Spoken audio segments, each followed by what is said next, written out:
아멘. 먼저 이렇게 말씀을 드리면요, 오늘 말씀은 지난주에 함께 나눴던 그 말씀에 이어지는 말씀이고요. 그리고 이 주제의 말씀은 다음 주까지 우리가 이어지게 될 것입니다.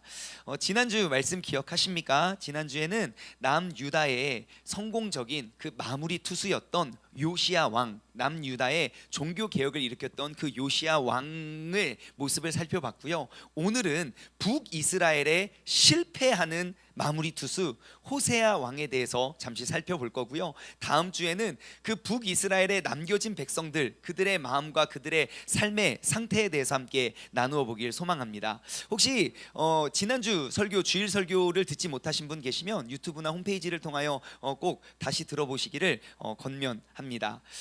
지난 주일 말씀의 제목은 마무리 투수였습니다. 마무리 투수.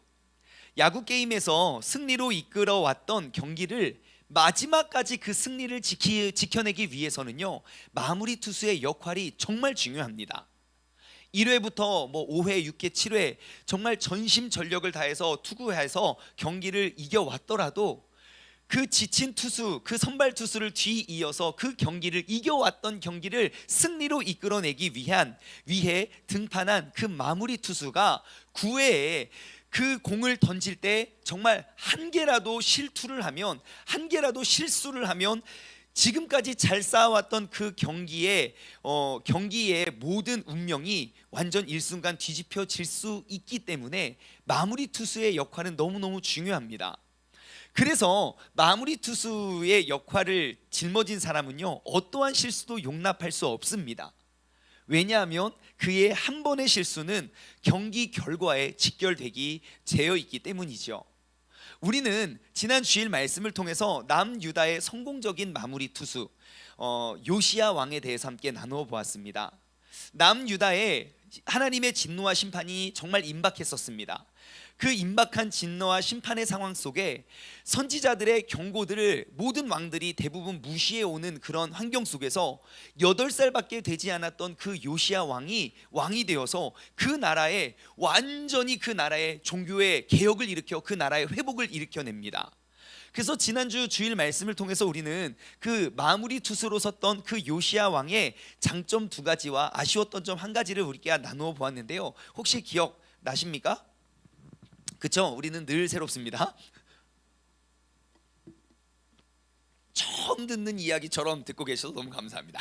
자, 지난주에 살펴보았던 마무리 투수의 역할, 첫 번째는요, 요시야가 왕위에 오르자 종교 개혁을 일으키기 위해 첫 번째 했던 행위는 그는 우상을 제거하는 데 목숨을 걸었다는 것이었습니다.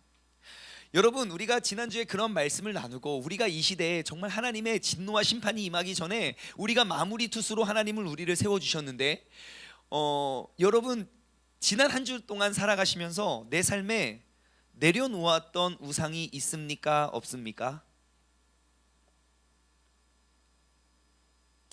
여러분, 이제는 정말 시간이 많이 없습니다. 하나님의 말씀대로라면 정말 그 진노와 심판이 어디 멀리 있지는 않습니다. 정말 우리 이웃나라 중국에까지 그 천재지변, 그 자연적인 하늘을 다스리시는 하나님의 진노와 심판이 여기 눈앞에까지 다가왔습니다. 그럼에도 하나님의 말씀이 들리지 않고 그 말씀대로 우리의 삶이 변하지 않는다면, 여러분, 우리는 그 진노와 심판을 바라보면서 눈물을 흘릴 수밖에 없을 상황이 오게 될 수도 있습니다. 오늘 다시 한번 내 삶의 우상을 내려놓는, 이번 한 주 동안 크고 작은 그러한 수많은 우상들을 우리가 제거해 가며 나아갈 수 있는 믿음의 사람 되길 원합니다. 두 번째, 요시야 왕이 또 잘했던 것은 무엇이었습니까? 예배의 목숨을 걸었다는 거예요. 성전을 청소하고요, 그 성전을 정리하다가 하나님의 율법서를 발견합니다. 그래서 모든 사람들, 백성들 앞에서 그 하나님의 말씀을 읽으면서 그들이 잃어버렸던, 놓쳤던 그러한 모든 예배들을 그들이 회복해감을 우리는 보았습니다. 이렇게 말씀을 전하고요, 지난주 화요일 새벽 예배, 제가 설교를 전하기 위해 강단에 딱 섰습니다. 깜짝 놀랐습니다.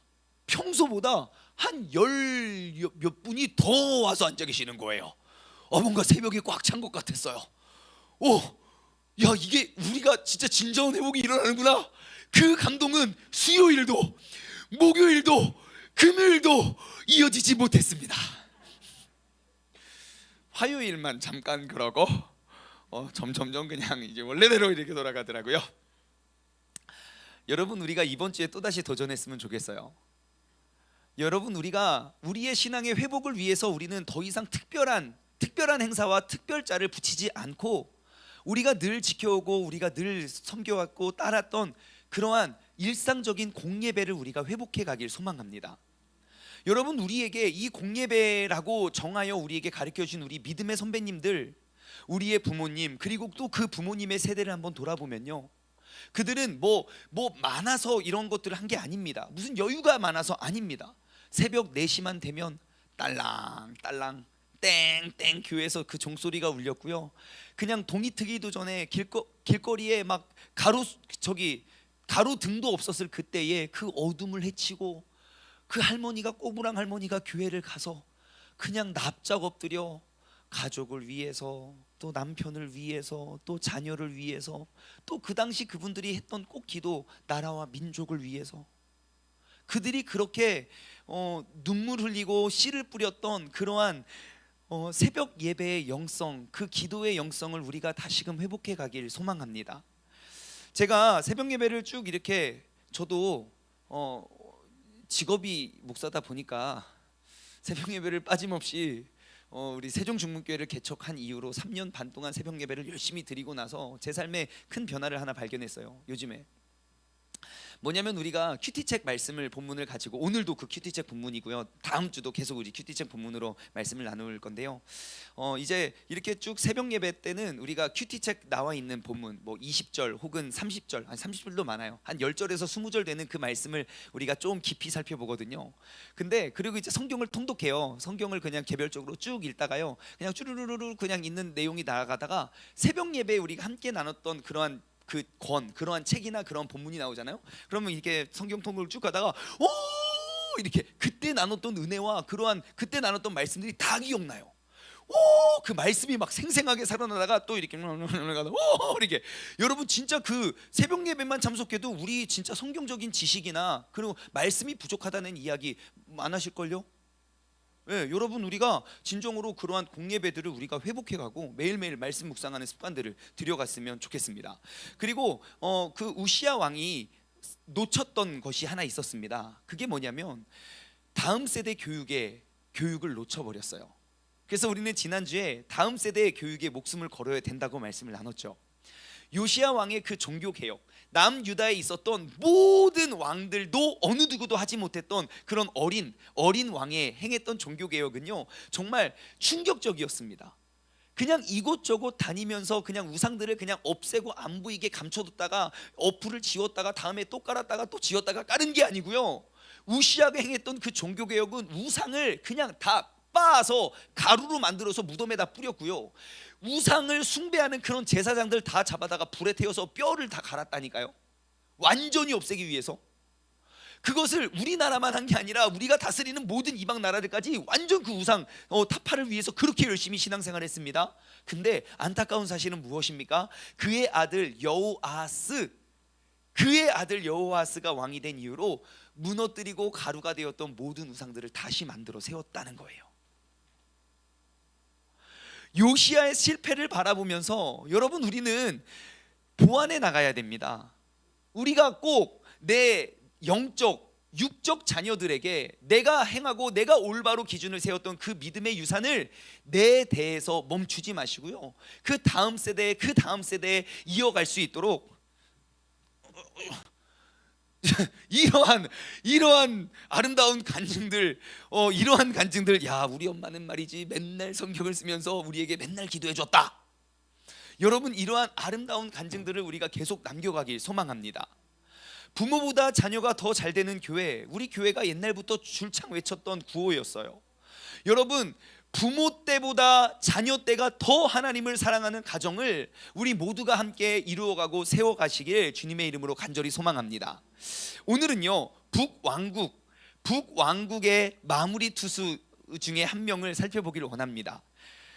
그 사람은 누구냐면 바로 오늘 본문 말씀 앞에 열왕기하 17장 1절부터 6절, 바로 금요일 큐티책 본문인데요. 열왕기하 17장 1절에서 6절 말씀을 보면 거기에 이제 북이스라엘의 마지막 왕 호세아가 등장을 합니다. 하나님의 선지자 호세아와 동명이인이에요. 같은 사람이 아닙니다. 이 사람은 북이스라엘의 마지막 왕 호세아입니다.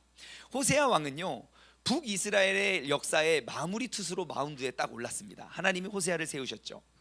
나름 열심히 그 나라를 이끌어 갔습니다. 그런데 당시에 어떠한 일들이 있었냐면, 당시 본인이 이제 아수르라는 엄청난 큰 강대국이 기원전 한 700년 경에 계속 나라를, 전 세계를 다스렸습니다. 그러니까 그 아수르의 힘과 권력이 어느 정도였냐면, 지금 뭐 미국이 전 세계에 힘이 제일 싸요, 뭐 중국이 그 다음이에요, 그런 게 아니라 미국과 중국을 합쳐놓은 만큼 큰 제국이었습니다. 그렇게 큰 나라, 그렇게 큰 힘이었기 때문에 주변의 모든 속국들은 다 아수르에게 조공을 바치는 거예요. 우리 좀 잘 봐달라고, 잘 봐달라고. 근데 그 호세아가 왕위에 딱 오르고 조공을 바칠 때 조공을 바치고 보니까 너무 아까운 거예요. 우리가 왜 얘네들한테 이렇게 해야 되나? 그래서 반역을 위해서 다른 강대국이었던 애굽에게 도움을 청해요. 아니, 내가 조공을 바치기 싫으면 누구한테 도움을 청해야 되는데요? 하나님이요. 전쟁의 승패는 누구한테 있으니까요? 하나님이요. 그런데 이 사람들한테 조공 바치기 싫다고 저 사람들한테 동맹을 청해요. 그리고 조공을 안 바치니까 이 아수르가 요것 봐라, 이거 뭐라는 건가 지금? 그래가지고요, 북이스라엘을 완전히 멸망하고 그 주변 국가들을 다 멸망합니다. 그것으로 북이스라엘의 역사는 끝이 납니다. 아마 호세아 본인은 몰랐을 겁니다. 내가 이 나라 이 역사의 마무리 투수였다는 사실을. 아마 본인은 몰랐을 겁니다. 내가 북이스라엘 역사의 마지막으로 기록될 마지막 왕이 될 수 있다는 사실을요. 여러분, 호세아가 무엇 잘못했습니까? 본인이 마지막에 될 수 있다는 의식이 없었을 겁니다. 왜냐? 만약 알았다면 그가 행한 그런 모든 일들이, 그가 던지는 그 공 한 구 한 구 정말 목숨을 걸고 더 신중히 던졌을 거라는 것이죠. 그의 섣부른 판단에 내가 아수르에게 그냥 조공 바치지 않고 다른 애굽에게 내가 동맹을 청한 그러한 섣부른 판단에 결국 한 나라의 역사가 맞춰지게 되는 것이죠. 결국 기원전 930년으로부터 시작된 분열 왕국 여로보암으로 인해 세워진 그 북왕국의 역사에 마침표를 찍게 되는 게 바로 호세아입니다. 그 왕의 이야기가 1절부터 6절까지의 내용이고요, 그 뒤에 이어지는 게 바로 오늘 본문 말씀입니다. 오늘 말씀을 통해서요, 우리가 과연 북이스라엘 왕조는 왜 멸망하게 됐고, 그 멸망했을 당시에 하나님께서는 무엇을 준비하고 계시는지 우리가 함께 살펴보길 소망합니다. 자, 7절부터 12절까지의 말씀을 한번 볼게요. 7절부터 12절까지의 말씀을 보면요, 제가 조금 빨리 읽을 겁니다. 여러분들이 한번 쭉 보시면서 이 긴 문장 속에 마침표가 몇 개 찍혀 있나 한번 생각하면서 한번 보시기 바랍니다. 읽겠습니다. 이 일은 어떠한 일이라고요? 북이스라엘이 아수르에서 완전히 제거되고 멸망하여 그 나라의 역사가 맞춰지는 일이에요. 하나님의 진노와 심판을 당한 날이죠. 이 일은 이스라엘 자손이 자기를 애굽 땅에서 인도하여 내사 애굽의 왕 바로의 손에서 벗어나게 하신 그 하나님 여호와께 죄를 범하고 또 다른 신들을 경배하며 여호와께서 이스라엘 자손 앞에서 쫓아내신 이방 사람의 규례와 이스라엘 여러 왕을 세운 율례를 행하였음이라.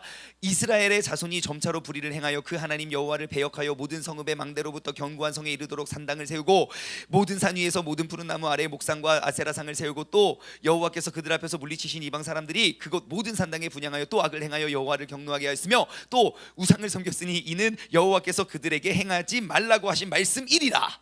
자, 몇 개의 문장으로 되어 있나요? 네? 개죠. 개. 예, 두 개입니다. 두 개. 여러분, 지금 7절부터 12절까지 이렇게 긴 문장이요, 두 개의 문장으로 되어 있더라고요. 제가 이 대목을 이렇게 펴놓고 갑자기 이런 생각이 들더라고요. 여러분, 우리가 보통 말을 할 때 한 호흡에 한 문장을 내뱉습니다. 엄마 오늘 직장에 가서 어떤 일이 있었어요? 한 호흡이에요. 엄마는 오늘 직장에서 이런 일이 있었고 너는 오늘 학교 어땠니? 한 호흡이에요. 그쵸? 보통 우리가 이렇게 대화하고 의사소통할 때 한 호흡에 한 문장씩 이야기를 합니다. 누구도 특별히 몸에 건강에 이상이 있는 사람이 아니라면 누구도 이렇게 단어를 쉬어가면서 말을 하지 않는다는 거예요. 그런데 지금 나라가 북이스라엘이 멸망하고 그들이 왜 멸망하고 무엇을 행했는지, 무엇을 잘못했는지 고발하는 그러한 내용이 7절부터 12절까지 문장이 2개로 되어 있어요. 한번 도전해 보겠습니다. 한 호흡으로 7절부터 8절까지 가고요. 한 호흡으로 9절부터 12절까지. 준비 시작. 이 일은 이스라엘 자손이 자기의 북땅에서 인도하시는 애굽의 왕들을 손에 만드시 그 하나님의 여호와께서 저를 범하고 또 다른 경배하며 여호와의 이름을 쫓아내시니 모든 사람의 이름을 하여금니다. 이스라엘 자손이 형제를. 자, 여러분 되시는 분 있으면 저에게 개인적으로 연락해 주시면 감사하겠습니다. 여러분, 우리가 보통 이렇게 말을 할 때 한 호흡에 한 문장씩 고백을 하는데요, 정말 지금 우리가 읽은 것처럼 막 쉬지 않고 한 호흡에 많은 단어를 막 내뱉을 때가 있어요. 언제죠? 화났을 때죠. 놀라운 속사포 랩이 나갑니다. 그래서 호흡이 엄청 길어요. 그 당시에. 그러면 우리의 자녀가 그 말을 딱 듣고 아멘, 내가 잘못했습니다 합니까? 엄마는 나한테 주게 막아버리 지나버리 그렇게 해서 저러버리 와, 그때는 정말 많은 단어를 막 한 호흡에 우리가 막 고백한다는 거예요. 자, 그러면 지금 북이스라엘이 멸망한 그 사건을 열왕기하를 기록한 이 기록자, 작자는 명확하지 않아요. 누군지 작자 미상이긴 한데 예레미야가 아닐까 추측은 하지만 명확하지는 않아요. 하지만 그 기록자를 통하여 말씀하신 하나님의 마음의 그 마음의 상태는 우리가 확인할 수 있겠죠. 하나님은 어떻게 말씀하셨을까요? 이 일은 이스라엘 자손이 자기를 애굽 땅에서 인도하여 내사, 그런 거 아닌 것 같아요. 그런 문장을 나눠놨겠죠. 내가 지난날 이렇게 너희들에게 너희들 멸망하지 말라고 이렇게 많은 일들을 행했고 이렇게 했고 이렇게 했고, 그런데 너희는 내 말을 듣지도 않고 청종하지도 않고 막 이렇게 하고 막 이렇게 우상들을 생겨서 이렇게 한 거냐? 좀 그러한 마음이 아닌가 싶어요. 여러분, 지금 7절부터 12절 그 이스라엘 백성이 멸망하게 된 그 원인을 우리는 3가지를 볼 수 있습니다. 이 3가지를 이야기하고 있는데요, 7절 한번 볼까요? 이 일은 이스라엘 자손이 자기를 애굽 땅에서 인도해 내신 애굽의 왕 바로의 손에서 벗어나게 하신 하나님 여호와께 첫 번째 뭘 잘못했대요? 죄를 범했대요. 두 번째 뭘 잘못했대요? 또 다른 신들을 경배했대요. 세 번째 뭘 잘못했대요? 8절입니다. 여호와께서 이스라엘 자손 앞에서 쫓아내신 이방 사람들의 규례와 이스라엘 여러 왕을 세운 율례를 행하였대요. 지금 그 사람들이 뭘 잘못해서 나라가 멸망했습니까? 여호와께 죄를 범했고요, 다른 신들을 경외했고요, 이방 사람들의 규례와 이스라엘 여러 왕들을 세운 그 율례를 따랐대요.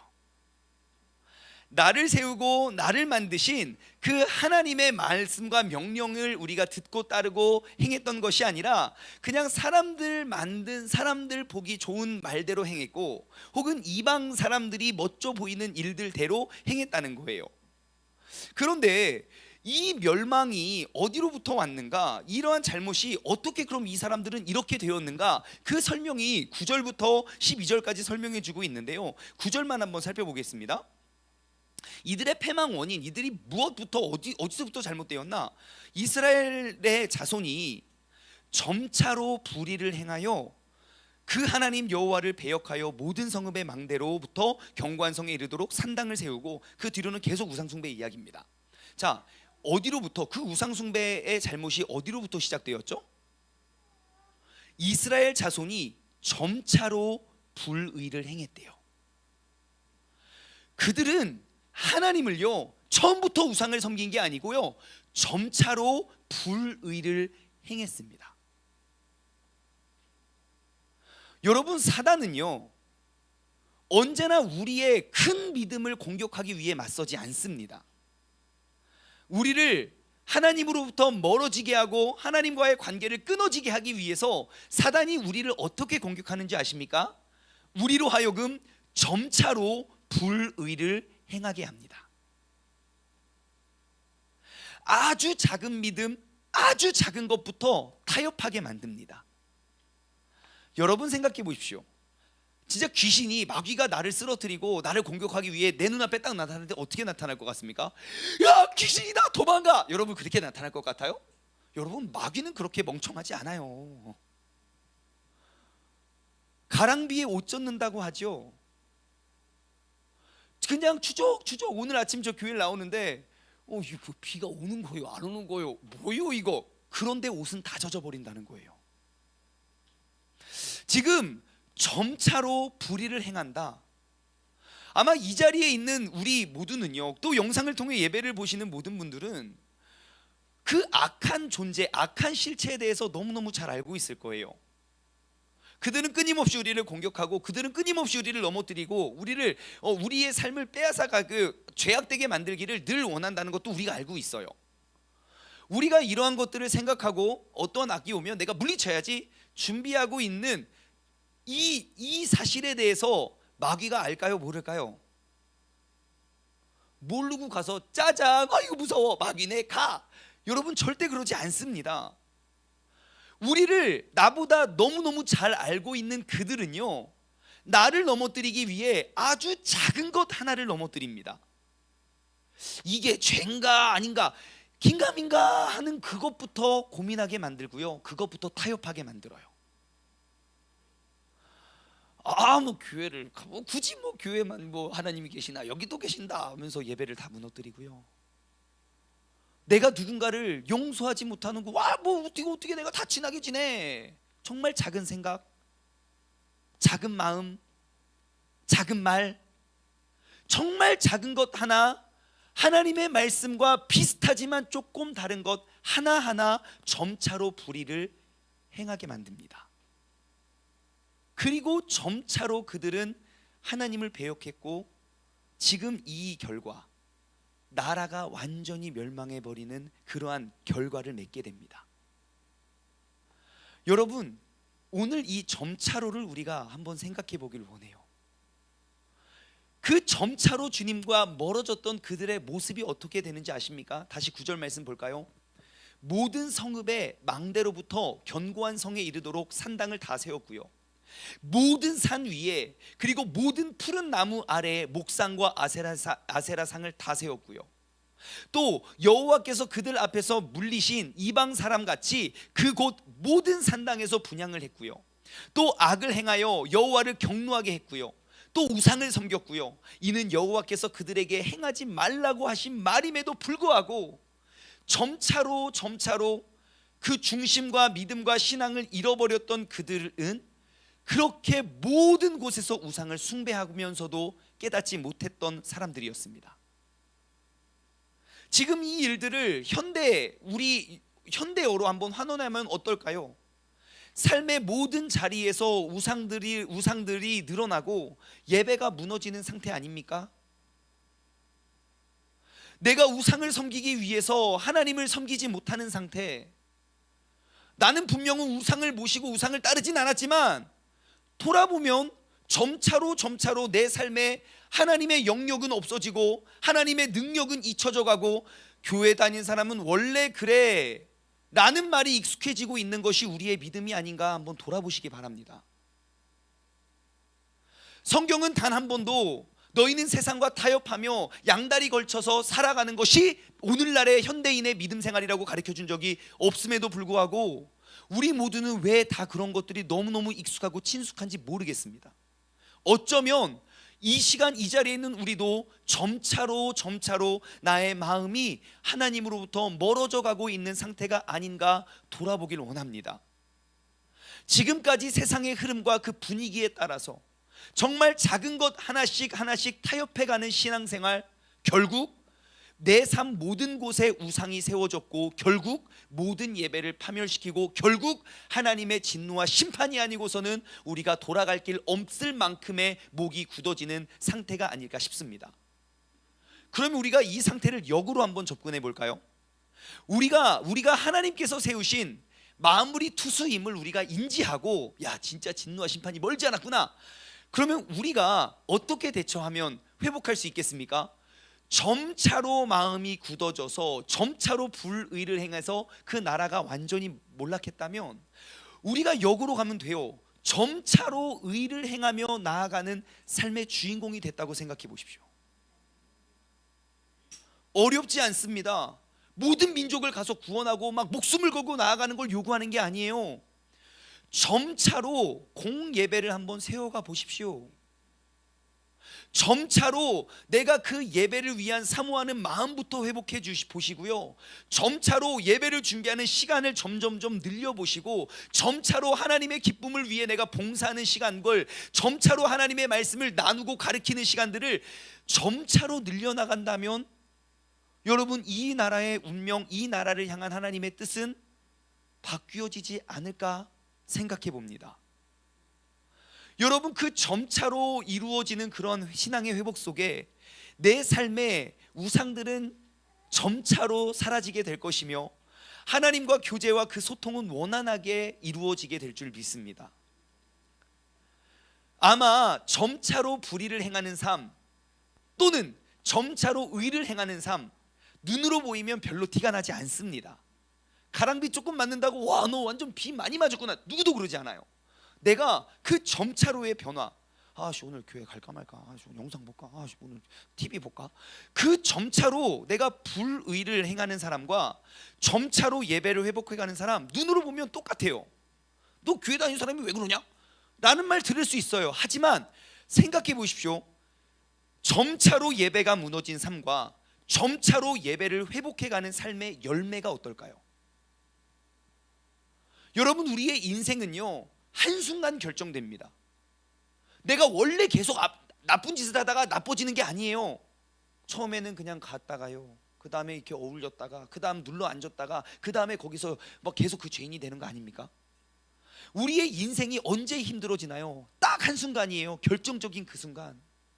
내가 결정적인 그 순간 사고만 나지 않았다면 내 인생의 운명은 이렇게 되지 않았을 건데, 내가 결정적인 그때에 저 사람들이 화를 내지 않았다면 나는 아직 좋은 관계를 맺고 있었을 텐데, 내가 결정적인 그때에 건강을 챙겼더라면 내가 정말 이렇게 건강을 잃어버리지 않았을 텐데, 여러분, 우리가 점차로 회복되어지는 삶과 점차로 우리가 불의를 행하는 삶, 그 한 번을 위한 우리의 노력이 되어야 할 줄 믿습니다. 모든 순간순간 속에서 크고 작은 결정들 속에서 나의 지식과 능력으로 살아가는 삶이 되지 마시고 하나님께서 지켜주시고 이끌어주시는 삶이 되시기를 여러분 주님의 이름으로 소망합니다.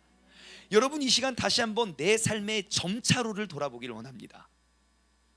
요즘 나는 점차로 불의를 행하는 사람인가? 아니면 나는 점차로 의를 행하는 사람인가? 요즘 나는 우상들이 하나씩 제거되어 가는 삶을 살아가고 있는가? 아니면 하나씩 그러한 우상들이 늘어나고 있는가? 무엇을 보면 알 수 있는지 아십니까? 요즘 내 삶의 예배는 온전히 하나님을 향해 가고 있는가? 아니면 하나님과 점점점 멀어져 가고 있는가? 아니면 오늘 본문 말씀 여기 16절에 나온 것처럼 그들은 하나님 여호와의 모든 명령을 버리고 자기들을 위하여 두 송아지 형상을 부어 만들고 있진 않나? 나의 기도의 동기와 나의 신앙생활의 목적과 그 모든 것들이 점차로 하나님의 뜻을 위해 가는지 나의 소원을 이루어 가는지 우리가 오늘 다시 한번 돌아보고 점검해 보길 원합니다. 하나님의 백성들이 하나님이 택하여 애굽으로부터 출애굽시켜서 세운 그 아름다운 나라에 하나님께서 너무너무 사랑하시는 그 백성들이 점차로 길을 잃어버리는 신앙생활을 하고 있어요. 하나님 어떻게 하실까요? 그냥 보고만 계실까요? 보고만 가만히 있다가 빡! 그리고 나라를 멸망시킬까요? 절대 그러지 않죠. 하나님은 점차로 잘못되어져 가는 그런 백성과 나라와 사람들에게 하나님께서는 이러한 일을 행하십니다. 그게 바로 13절입니다. 여호와께서 어떻게 하시냐면요, 각 선지자와 각 선견자들을 통하여 이스라엘과 유다에게 지정하여 이르시기를 너희는 돌이켜 너희 악한 길에서 떠나 나의 명령과 율례를 지키되 내가 너의 조상들에게 명령하고 또 내 종 선지자들을 통하여 너희에게 전한 모든 율법대로 행해라. 자, 지금 점차로 마음이 멀어지고 점차로 우상이 늘어가는 그런 백성들을 바라보고 하나님께서는 어떠한 처방을 하십니까? 각 선지자와 각 선견자들을 세워서 보냈다는 거예요. 그런데 이게 조금 번역이 아쉬워요. 한글 성경이.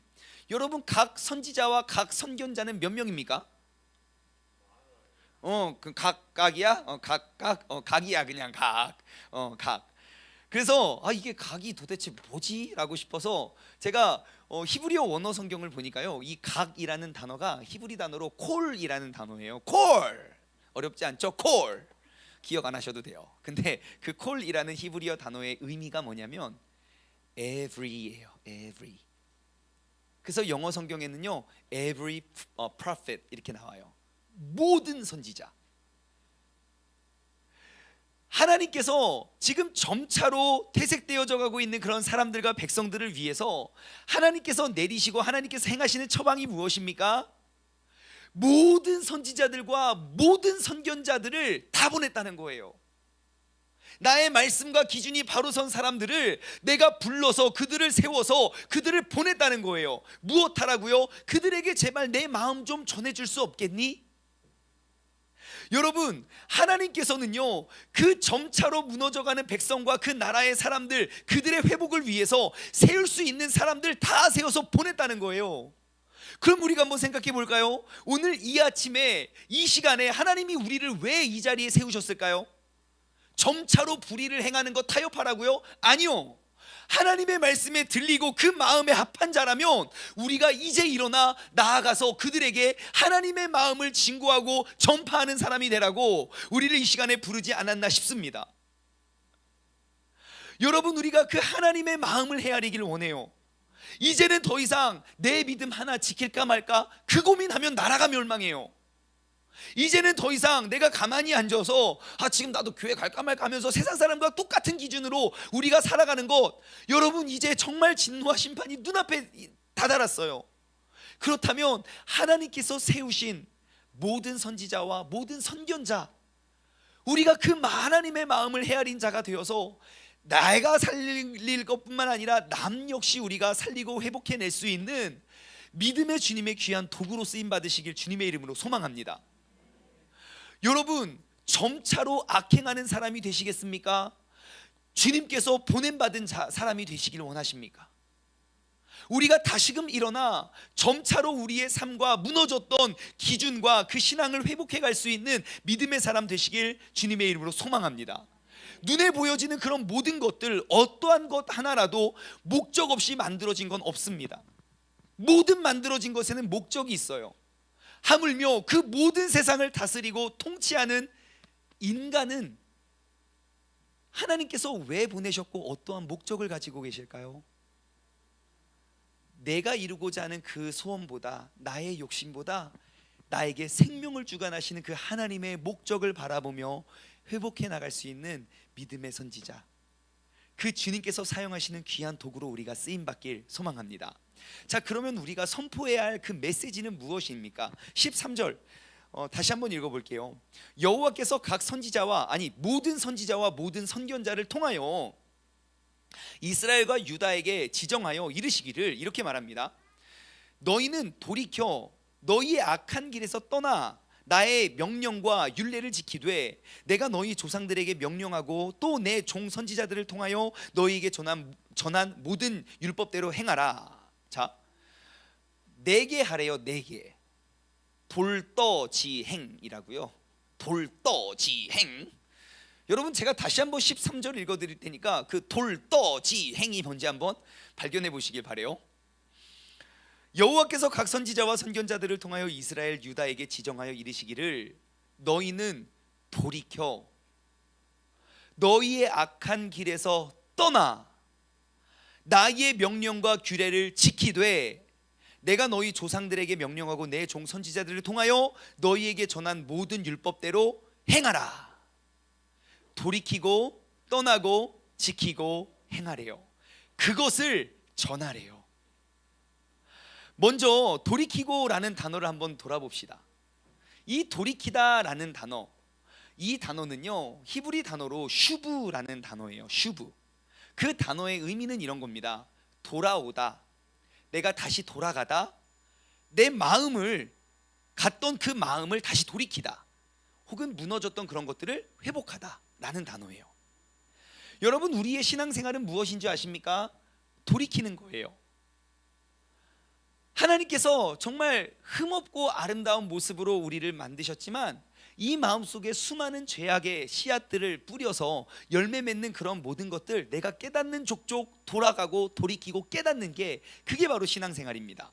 마치 탕자가 그 집 안에서 그 귀한 것을 내가 생각하지 못하고 그냥 아버지에게 반항하여 떠났다가 탕자가 다시, 아 맞아, 우리 집에는 먹을 것도 많고 이렇게 고마운 사람들이 많지, 다시 돌이키는 것, 그것이 바로 슈브입니다.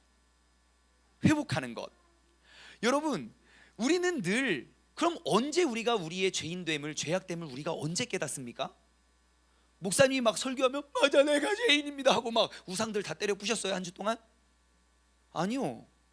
우리가 전해지고 흘려지는 말씀에 의해서 우리가 깨달아지는 게 아니고요, 우리가 돌이키는 건요, 내가 하나님의 말씀, 하나님과 나와의 1대1의 귀한 소중한 관계 속에 내가 그 하나님의 마음이 들려지고 느껴지고 생각되어질 때 우리는 돌이킵니다. 그게 예배의 순간이 될 수도 있고, 그것이 말씀 묵상의 순간이 될 수 있고, 모든 순간이 될 수도 있을 거예요. 그렇기 때문에 우리는 늘 하나님의 말씀을 묵상하며 살아가야 돼요. 오늘도 나에게 주신 이 오늘 본문 말씀을 읽으며 내 삶의 죄악들을 계속 발견하고 찾아가는 게 우리가 스스로 돌이키고 깨닫는 그 순간임을 기억하시기 바랍니다. 여러분, 우리의 죄가 발견될 때 우리는 깨닫고 돌이킬 수가 있습니다. 나의 죄가 보여지지 않고 나의 죄가 느껴지지 않으면 우리는 점차로 불의를 행하여 하나님의 진노와 심판을 우리는 피할 수 없는 사람이 되는 줄 믿습니다. 여러분, 돌이키십시오. 하나님께서 우리를 창조하시고 이 나라, 이 땅, 이 민족에 이렇게 아름다운 부흥의 역사를 일으켜냈던 그때로 우리가 다시금 돌아가 하나님의 귀한 사명을 감당해낼 수 있는 마무리 투수가 되기를 소망합니다. 두 번째는 떠나래요. 떠나고. 성경을 읽으실 때요, 이 떠나고의 개념은 굉장히 중요한 개념입니다. 왜냐하면 하나님께서 크게 사용하시는 사람의 공통적인 특징은요, 그냥 다 떠나 보냈어요. 유명한 이름들 한번 대볼까요? 아브람, 너희 본토 친척 아버지의 집을 떠나라고 그랬어요. 모세, 태어나자마자 떠나보냈어요. 그래서 왕궁에서 잘 크다가 또 떠나보내요. 요셉, 유난히 좀 낳고 좀 잘생기고 17살 때 떠나보내요. 다니엘, 나라가 망했어요. 포로로 끌려갔어요. 다윗, 군인도 아니었으면서 집을 떠나가지고 골리앗이랑 한판 붙어요. 야곱 77세까지 집에서 그냥 능력도 없이 그냥 이게 요리나 하고 뭐 이렇게 엄마 집안일 거들다가 결혼도 안 하고, 그가 부엘세바를 떠나 삼촌 라반의 집 하란으로 떠나는 그 순간 하나님께서 꿈과 환상으로 말씀해 주세요. 너를 이끌어낸 여호와 하나님 나이니 내가 너와 늘 함께 하겠다고.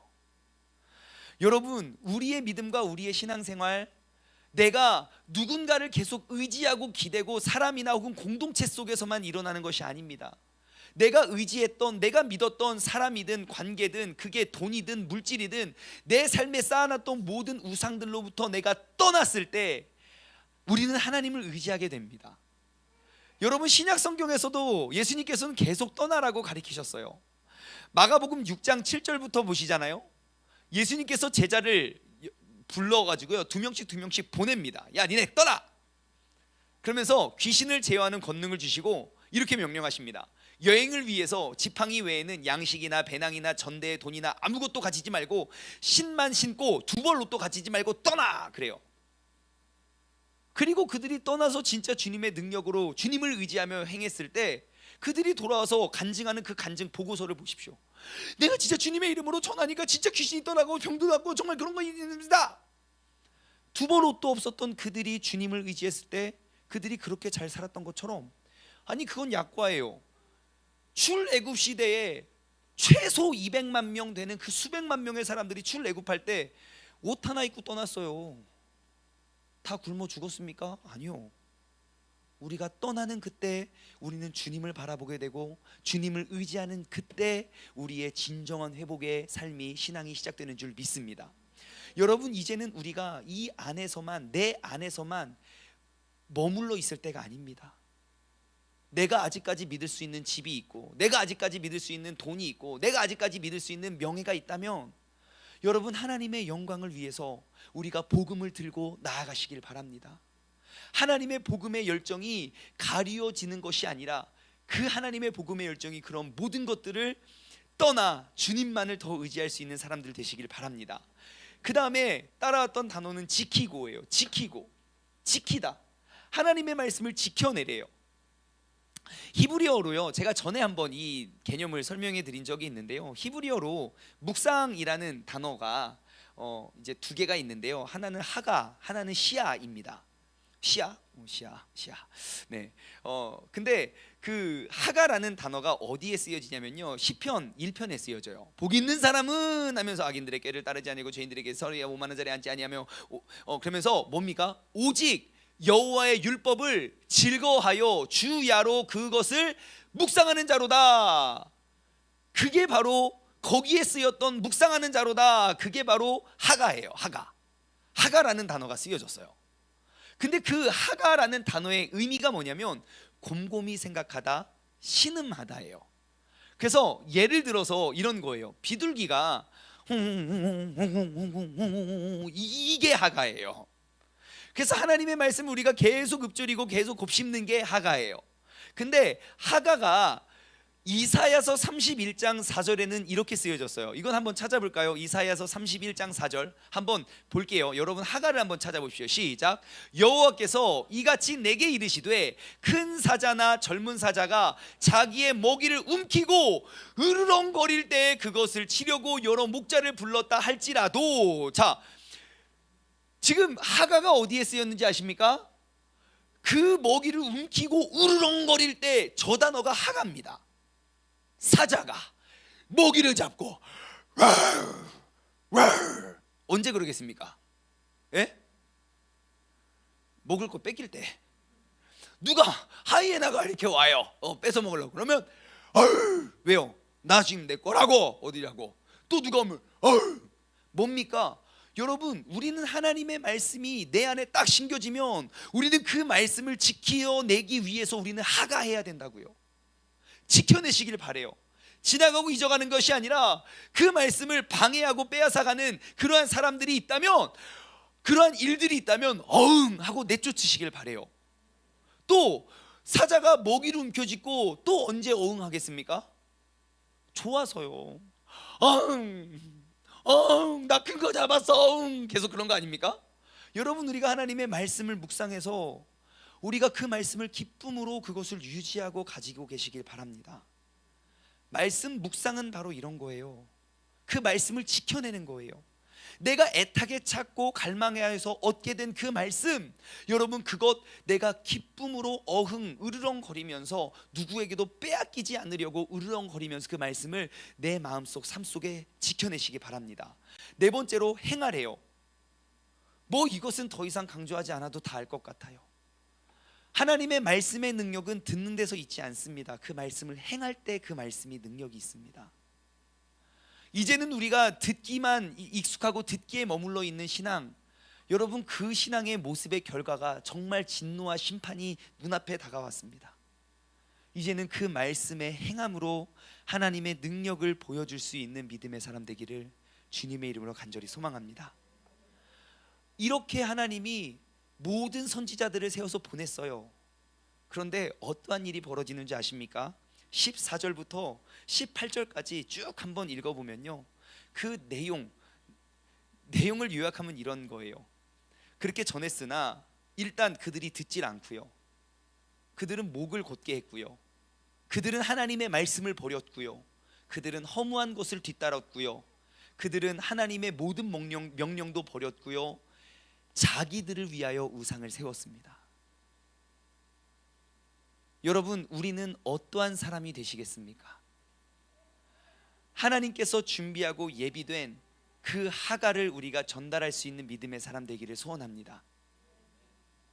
우리가 이렇게 하나님의 마음을 말씀을 통하여 반복하고, 그리고 이렇게 세상이 점점점 악하여지고 무너져가는 정말 진노와 심판이 눈앞에 임했음을 우리가 바라보면서도 우리가 그것을 듣지도 아니하고 우리의 고집, 우리의 목을 곧게 하고 하나님의 말씀이 여전히 버리고 허무한 것을 뒤따르며 하나님의 모든 명령도 버려버리고 자신들을 위하여 우상들을 세우는 그러한 삶이 되시겠습니까? 이 시간 우리가 다시 한번 결단하며 나아가길 소망합니다. 다시금 이 시간 여호와께 돌아가길 소망합니다. 오늘 우리가 주님의 마음을 헤아리고 발견해서, 하나님의 백성들은 주님을 떠나서 돌아섰지만 우리를 향하신 그 하나님의 마음은 그 백성을 포기하지 못하는 그 주님의 마음을 헤아려 우리가 다시금 주님께 돌아갈 수 있는 그러한 결단의 시간이 되길 원합니다. 함께 여호와께 돌아가자 찬양하면서 우리가 기도의 자리로 나아가길 소망합니다.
고백할까요? 내 백성이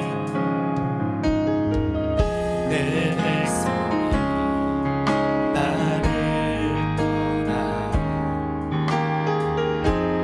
돌아섰지만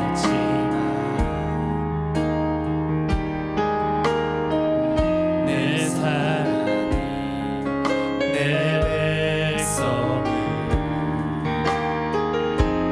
포기 못하니 내 모든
시간 주님께 돌아가길 원합니다. 주님께서는요 한순간도 내가 돌아오기만을 기다리지 않은 적이 없습니다. 매번 특히 이 대한민국의 무너져가는 교회들을 바라보고, 아니 코로나 이 사태 하나가 대한민국에 이렇게 많은 교회들을 문 닫을 일입니까? 우리의 연약한 믿음, 우리의 잘못된 기준, 주님께서는 점차로 불행을 행하는 그러한 백성들을 바라보시며 점차로 선행을 이루어가길 소망하는 그 주님의 선견자들을, 모든 사람들을 세워서 보내는 줄 믿습니다. 주님, 이 시간 이 자리에 있는 내가 바로 주님께 돌아와 그 주님의 귀한 사명을 감당하여 이 땅에 다가올 진노와 심판이 다가올 회복과 기쁨과 감사로 변화시켜낼 수 있는 믿음의 사람 되게 해달라고 다 같이 주님의 이름 한번 부르짖고 합심하여 기도하겠습니다. 주여, 하나님 아버지 감사합니다. 주님께서 우리를 주님 전으로 불러주시고, 아버지 하나님 오늘 이 시간 내가 다시금 여호와께 돌아올 수 있도록 아버지 우리의 마음을 되돌려 주심에 감사드립니다. 아버지 하나님, 이 나라 백성이 이렇게 잘못된 건 아버지 그들이 갑자기 우상을 세우고 갑자기 우상을 숭배해서가 아닙니다. 점차로 그들은 불의를 행하고 점차로 행했던 그 불의의 열매로 그들은 하나님도 버리고 내 삶의 모든 영역에 수많은 우상들을 세우며 따랐던 그러한 결과를 맞게 됩니다. 아버지 하나님, 이제는 우리는 여호와께서 그 모습을 바라보시면서 모든 선지자와 모든 선견자들을 통하여 나의 마음을 전하기를 원하셨는데, 너희는 돌이키고 너희의 악한 길에서 떠나 하나님의 명령과 율례를 지켜 그 모든 율법의 가르침대로 행하며 나아갈 수 있는 믿음의 사람이 바로 내가 될 수 있는 주님께서 인도하여 주옵소서. 아버지, 우리가 멀리 떠났던 잘못해왔던 우리의 멀리 떠났던 그러한 마음과 그러한 신앙을 다시금 회복해 가길 원합니다. 대한민국 땅에 교회가 한 개도 없이 시작하였는데 아버지 120년 130년 역사에 아버지 대한민국의 교회는 6만 개나 성장했습니다. 하지만 지금 그 6만 개가 5만 개가 되고 4만 개가 되고 그 교회들이 무너져가고 있다는 것은 아버지 하나님의 진노와 심판의 때가 정말 임박했음을 우리가 돌아봅니다. 하나님, 점차로 불의를 행하는 크리스찬, 세상이 만들어 놓은 기준, 교회들이 세워놓은 그런 기준에 믿음 생활하는 것이 아니라 여호와 하나님의 말씀이 명령하시는 대로 그 말씀대로 우리가 돌아가 회복할 수 있는 그런 믿음의 사람 될 수 있도록 주님께서 인도하여 주시고, 아버지 우리 모두가 이 돌아가기를 외치며 회복해갈 수 있는 믿음의 자녀 되게 하여 주옵소서.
우리를 향한 그 하나님의 영원한 사랑은 단 한 번도 틀어진 적 없고 단 한 번도 변한 적이 없습니다.